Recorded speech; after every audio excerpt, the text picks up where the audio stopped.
Hi, pleasure to meet you. My name is Netanel Elyashiv. Netanel will be Nathaniel. I could have been on your side. I even have a document to prove it. I don't know if you can see this very well from over there, but anybody recognize what this is? It's a birth certificate, that's right. My father was born in 1931 in Germany, in Düsseldorf. Anybody from there? Düsseldorf? Yeah, really? Well, we could have known each other. I was lucky that my grandfather was a smart guy, and he had customers. He was a salesman, and he had customers from the Nazi Party. And in 1933, or at the beginning of 34, one of his customers said, "Look, Herr Gottlieb, I can't tell you what our plans are, but it isn't a really good idea for you to stay here." And he took them seriously, and that's the way my family wound up in time in the United States. In 1975 I was born, one of 4 siblings. In 1984 we made Aliyah. You know that word, Aliyah? Aliyah means going up. That's the way Jews call coming to Israel. Sometimes financially you're going down, but actually that's beginning to change. But that's the way we see it, coming back home and going up. That was in 1984. I was 9 years old, and I grew up in the city of Ra'anana, which is actually a suburb of Tel Aviv. I studied for 8 years in a Talmudical academy. I studied psychology in the university, and I was in the army like every Israeli for a few years. I was in the paratrooper unit, and I'm a sergeant. And 8 years ago, my family moved to Eli. Eli, were you there, or are you going to be there? We were. Okay, because everybody was either there or they're going to be there. Yeah, well, anyway, so 8 years ago we moved to Eli. We came because I was offered a job at a very important institution there, the Pre-Army Academy. That's where youngsters 18 and 19 years old who finished high school and they're preparing for the draft to the army, they come to study Jewish studies for a year or two, get a sense of their Judaism, sense of identity, in-depth identity, and psychological and emotional preparation for army service. All of our students go for 3 years at least to the army. 50% of our graduates are officers. I'm in touch with all of my students who are currently totally scattered all across the IDF. I've had up to date personally 160 students, and I also teach the larger group over there. But my personal students that let's say maybe I tutor them, there were 160, and I'm in touch with all of them. And I have a wife, and I have 5 daughters, wow, and a son. That's recent. Anyway, so we have 6 children. We built our house in Eli about 2.5 years ago. We built a large house, thank God, with a beautiful view of all the area. And I'm also a small publisher. I have a small publishing house. So actually my life is teaching and writing books and editing books and distributing them, which means I'm actually pretty much just like a human, but I live here. Okay. We've been to Migron, to Eli, and I heard many voices asking if the government will decide to give back the land, will you go somewhere else?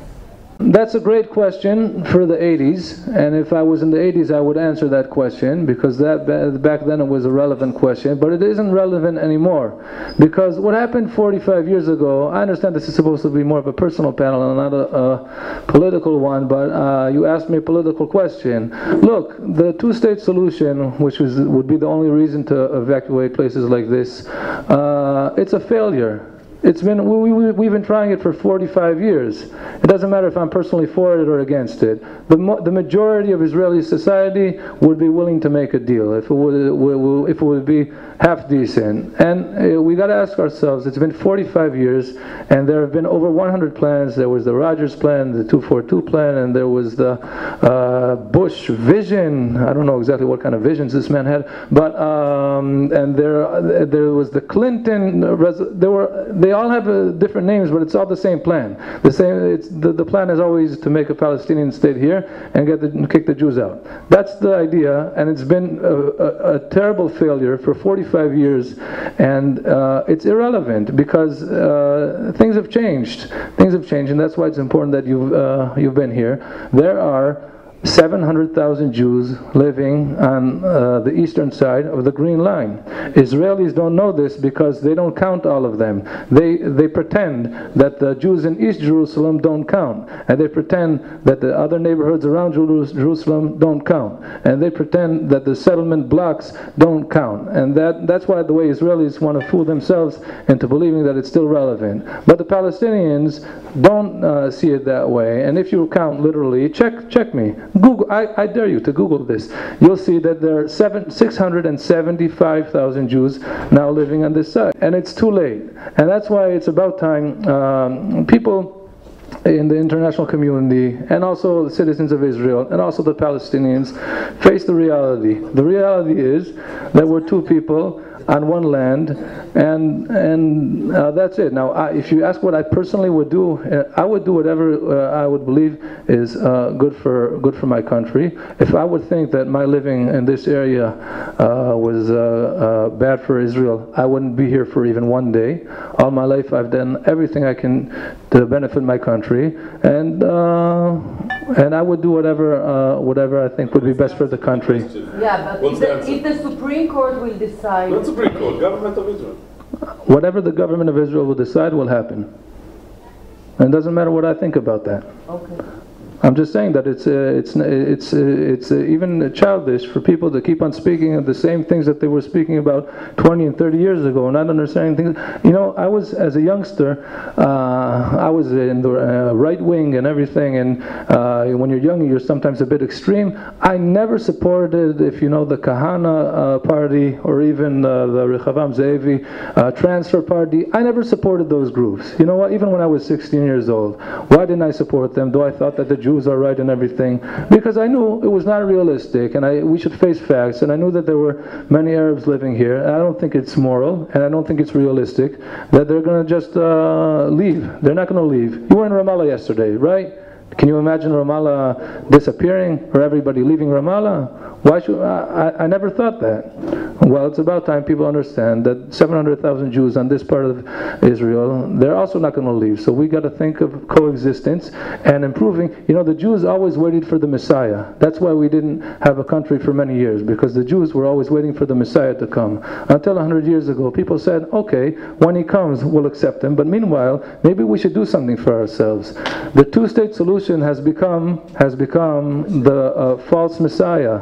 The false Messiah that everybody in the world is waiting for, and the Palestinians are waiting for, and some of the Israelis are waiting for, but he's not coming. And if he's not coming, we should do something to improve the Palestinian situation, because in the name of the two-state solution, they're living in a pretty bad situation. Nobody's doing anything about it because everybody's waiting for the big solution. I think we should start solving everyday problems and improving everybody's life in this area. You know, nobody really knows what they exactly think, because all of my conversations that I've held with Palestinians, and I would like to hold some more, it turns out that all of the Palestinians are for a Palestinian state, and none of them want to live in it. Whenever you ask a Palestinian if he wants to live in this state, he says, no, no, no, no, no. If he's an Arab Israeli who has Israeli citizenship, and if anybody even implies that maybe he would become a part of the Palestinian state, he gives you this look as you can understand that he doesn't want to be a part of it. And I think that the biggest mistake, political mistake, that our country has made and the international community has made is always listening to the people who are holding the guns. We always try to give power and make peace with the terrorists and the people who are threatening us, because they pose a problem. The everyday Palestinian who just wants to lead a better life, he doesn't pose a problem, and he isn't a threat, and that's why nobody even listened to him. How can we even know what the Palestinians, they're living under a dictatorship.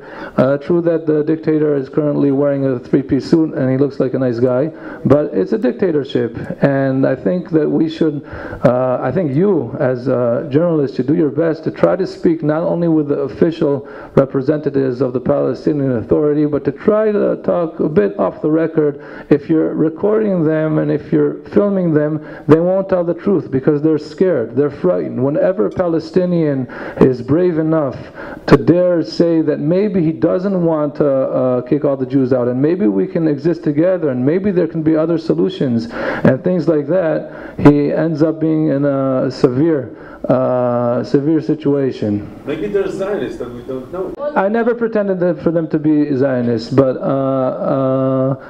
you know what? Take the challenge. Speak with them. Speak with them directly. Maybe they'll surprise you. You said that all Arabs that you met and you spoke, and you want to speak with more, of course, but they all declined the opportunity to live in an independent. Well, look, of course I can't literally say that. Yeah. It's very clear that Arabs that were born in Israel wants to stay and live where they were born. But if you speak with someone from Nablus, from Kilkillia, did he ever tell you that he doesn't want to live in an independent Palestinian state? Definitely. I think that they want more civil rights, and I want them to have more civil rights. I'm not sure we can have a perfect solution. What about human rights? Human rights, of course. They don't have human rights because they're under the Palestinian Authority, because we're giving the power to the terrorists. How can they have human rights if terrorists are their government? They have no voice. They have no voice. They can't speak out. Huh? They have elections? When were the elections? Wait. You said it was a dictatorship, but the current government was elected in free democratic elections that were observed by the international community all the times they had. Who won the elections? Free and fair. Who won the elections, Miss? Hamas. Hamas won the elections. And who is the leader? And who is the leader? Abu Mazen, right? And the PLO. But Hamas won the elections. Yeah. So if they won the elections, why aren't they the government? But they are the government. West Bank is. And when was you know as well as I do that there is a massive split in the government. But you can't say that neither of those parties were dictatorship. That they were not elected. And what third option did they have? What third option did they have? They were independent parties. Did they have a real option? Could they choose anything different? Between the Hamas and the PLO, many chose the Hamas because they're less corrupt, and they know that. That's what happened in democratic elections. And when were the last elections? Too long ago. Why are there elections in our countries every 3 or 4 years, and there isn't? It isn't really. If you have a stable society, then you can have democratic elections every few years where you're supposed to. So I'm trying to understand how you would propose that they have national political representation without a state. I didn't say national political representation. I said human rights and civil rights, and I said that they currently don't have many human rights. And I think your next trip should be not only to Ramallah but to Gaza. Take a look at what's going on there. I think they're very far. They went many steps back, and there are many people in Gaza who don't like the current regime, though many of them voted for them, and they have no choice. They're stuck. Okay. Nobody in Israel can answer your question fully because it's a very complicated situation. 45 years ago, we took a bite of territory and it's stuck in our throat. Okay? Now, when you have something stuck in your throat, you can only do one of two things. You can either cough it up and spit it out, or you can swallow it. And that's the big, that's what we're doing meanwhile. That's the big dispute in Israeli society, if we should try to swallow as much as we can, or if we should just cough it up. We're just saying something different than the regular political discussion. We're saying that, in the United States, there's a big discussion if a woman can choose or she cannot choose to abort a child. But after the child is born, then there's no choice left because he's here. Now, all of us know people that if we would have to vote, if it would be a good idea for them to be born or not, I'm sure that all of us would say about a few people on this planet that maybe it wasn't such a good idea. But it's too late because they're here. What we're trying to tell you is that the discussion about if it was a good idea for Mr. Nachman to become a pioneer here, or if it was a bad idea, that's a good question for history books, that's a good question for the 1980s, but today there's a fact. And I think that it's important for the international community to acknowledge the fact that we're here, and we're 700,000 people. I'm sorry, Governor. You can't just wipe it out. You can't wipe out people's lives and towns, and it won't happen, and it's not realistic. And it's better to think about solutions that won't solve the whole problem and won't leave everybody fully content, but it will improve our situation here, Jews and Palestinians. Okay, thank you very much. We have to